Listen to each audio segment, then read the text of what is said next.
నమస్కారం. జిల్లా సమగ్ర నివేదికకు స్వాగతం. ఈ కార్యక్రమం ద్వారా ఆయా జిల్లాల్లో అభివృద్ధి కార్యక్రమాలు, ముఖ్య ఘటనలు, పరిణామాలు ఇంకా ఇతర అంశాల గురించి తెలుసుకుంటున్నాం కదా. ప్రస్తుతం మెదక్ జిల్లా నుంచి పి రమేష్ గారు అందుబాటులో ఉన్నారు. ఆయన్ను అడిగి మరిన్ని వివరాలు తెలుసుకుందాం. నమస్కారం అండి రమేష్ గారు. నమస్కారం సార్. మెదక్ జిల్లాలో ఇటీవల చోటు చేసుకున్న సంఘటనలు, కార్యక్రమాల గురించి చెప్పండి. మెదక్ జిల్లా వ్యాప్తంగా ఇటీవల అనేక కార్యక్రమాలు జరిగాయి. జిల్లాలో ఇంటర్మీడియట్ పరీక్షలు ప్రారంభం ఎటువంటి అవాంఛనీయ సంఘటన జరగకుండా ప్రశాంతంగా పరీక్షల నిర్వహణ కొనసాగుతుంది. అదేవిధంగా 5 సంవత్సరాలకు పిల్లల కోసం పల్స్ పోలియో కార్యక్రమాన్ని వైద్యాధికారులు విజయవంతంగా పూర్తి చేశారు. మహాశివరాత్రి పర్వదినం సందర్భంగా ఏడుపాయల వనదుర్గామాత ఆలయం శివరాత్రి ఉత్సవాలకు సిద్ధమై ఉత్సవాలు కొనసాగుతున్నాయి. భక్తులకు ఎలాంటి ఇబ్బంది కలగకుండా అధికారులు అన్ని ఏర్పాట్లు పూర్తి చేశారు. అన్ని సౌకర్యాలతో మెదక్ జిల్లా కేంద్రంలో 2 కోట్ల వ్యయంతో నిర్మించిన భరోసా కేంద్రం నూతన భవనాన్ని ఇటీవల రాష్ట్ర వైద్యారోగ్య శాఖ మంత్రి దామోదర రాయనరసింహ ప్రారంభించారు. జిల్లాలో అమృత భారత్ స్టేషన్ పథకం కింద ఏ రైల్వే స్టేషన్ ఎంపికైంది, దాని గురించి చెప్పండి.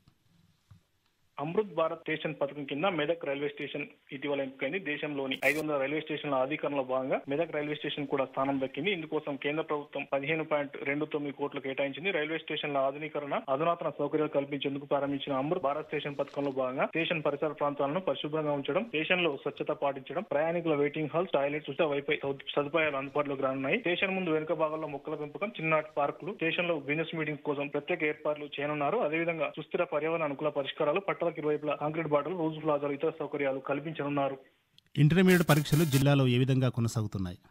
మెదక్ జిల్లా వ్యాప్తంగా ఇంటర్మీడియట్ పరీక్షలు ప్రారంభమయ్యాయి. పరీక్షలు పకడ్బందీగా నిర్వహించడానికి అధికారులు అన్ని ఏర్పాట్లు పూర్తి చేశారు. ఫిబ్రవరి 28వ తేదీన ప్రారంభమైన ఇంటర్ పరీక్షలు ఈ నెల 19వ తేదీ వరకు కొనసాగనున్నాయి. మొత్తం 13,175 మంది విద్యార్థులు ఇంటర్ పరీక్షలు రాస్తున్నారు. ఇందులో ఇంటర్మీడియట్ ప్రతి సంవత్సరం విద్యార్థులు 6,507 మంది ఉండగా, ద్వితీయ సంవత్సరం విద్యార్థులు 6,668 మంది ఉన్నారు. ఈ పరీక్షలకు జిల్లా వ్యాప్తంగా 30 పరీక్షా కేంద్రాలు అధికారులు ఏర్పాటు చేశారు. సీసీ కెమెరాలు గల ప్రభుత్వ, ప్రైవేట్ పాఠశాలలు, ప్రభుత్వ సెక్టార్లో అయిన మోడల్ స్కూల్, సాంఘిక సంక్షేమ గురుకుల పాఠశాల, గిరిజన గురుకుల పాఠశాలలో పరీక్షా కేంద్రాలు ఏర్పాటు చేశారు. ప్రతి పరీక్షా కేంద్రానికి చీఫ్ సూపరింటెండెంట్ తో పాటు డిపార్ట్మెంట్ అధికారులు నియమించారు. ఈ పరీక్షలకు సుమారు 700 మంది ఇన్విజిలేటర్లు నియమించారు. ఒక ఫ్లయింగ్ స్క్వాడ్ బృందం, డిప్యూటీ తహసీల్దార్, 4 సిట్టింగ్ స్క్వాడ్ బృందాలు, 5 కస్టోడియన్ టీంలను ఏర్పాటు చేశారు. పరీక్షల నేపథ్యంలో పరీక్షా కేంద్రాల వద్ద 144 సెక్షన్ అమలుతో పాటు పటిష్ట బందోబస్తు పోలీసులు ఏర్పాటు చేశారు.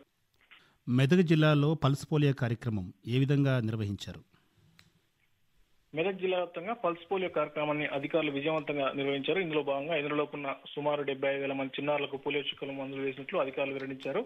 ఇందుకోసం జిల్లాలోని 20 పిహెచ్సి, 157 సబ్ హెల్త్ సెంటర్లో 457 ప్రత్యేక పోలియో కేంద్రాలు ఏర్పాటు చేయడంతో పాటు 46 రూట్లలో 20 మొబైల్ టీమ్స్, 20 ట్రానిక్స్ పాయింట్స్ ఏర్పాటు చేసినట్లు అధికారులు తెలిపారు. మెదక్ జిల్లా కేంద్రంలోని మున్సిపల్ కార్యాలయంలో ఏర్పాటు చేసిన పల్స్ పోలియో కేంద్రంలో జిల్లా వైద్యాధికారి చందునాయక్, మున్సిపల్ చైర్మన్ చంద్రపాల్తో కలిసి జిల్లా కలెక్టర్ రాజర్ష చిన్నారులకు పోలియో చుక్కలు వేసి కార్యక్రమాన్ని ప్రారంభించారు. 5 నెలల పిల్లలు చుక్కల మందు వేస్తే పోలియోను నివారించవచ్చని కలెక్టర్ తెలిపారు. జిల్లా వ్యాప్తంగా పట్టణంలోని ఆయా వార్డుల్లో కౌన్సిలర్లు, వివిధ గ్రామాల్లో వైద్యాధికారులు, సిబ్బంది చిన్నారులకు పోలియో చుక్కలు పంపిణీ చేశారు. మెదక్ జిల్లా కేంద్రంలో ఇటీవల ప్రారంభించిన భరోసా కేంద్రం విశేషాలు చెప్పండి. మహిళలు, పిల్లల రక్షణ కోసం ప్రభుత్వం ప్రత్యేక దృష్టి సారించింది. ఇందులో భాగంగా అధునాతన సౌకర్యాలతో మెదక్ జిల్లా కేంద్రంలో 2 కోట్ల వ్యయంతో భరోసా కేంద్రం నూతన భవనాన్ని నిర్మించారు. మహిళలకు, బాధితులకు అండగా ఉండేందుకు 2017 సంవత్సరంలో పట్టణ పోలీస్ స్టేషన్ లో భరోసా సెంటర్ను ప్రారంభించారు. నాటి నుంచి మహిళలకు కౌన్సిలింగ్, న్యాయ సహాయం, అవసరమైన వైద్య సౌకర్యాలు భరోసా కేంద్రం కల్పిస్తుంది. ఈ మేరకు రాష్ట్ర వైద్యారోగ్య శాఖ మంత్రి దామోదర రాయనరసింహ ఈ భవనాన్ని ప్రారంభించారు. అత్యాచారాలు, చిత్రహింసలకు గురైన మహిళలు, చిన్నారులకు సహాయం చేసేందుకు భరోసా కేంద్రాలు అండగా నిలుస్తున్నాయని మంత్రి దామోదర రాయనరసింహ తెలిపారు. మహిళా సంక్షేమ ధ్యేయంగా ప్రభుత్వం పనిచేస్తుందని ఆయన అన్నారు. ఇదండి మెదక్ జిల్లా నుంచి పి రమేష్ గారు అందించిన జిల్లా సమగ్ర నివేదిక. మరో రోజు మరో జిల్లా నుంచి సమగ్ర నివేదిక విందాం. అంతవరకు సెలవు. నమస్కారం.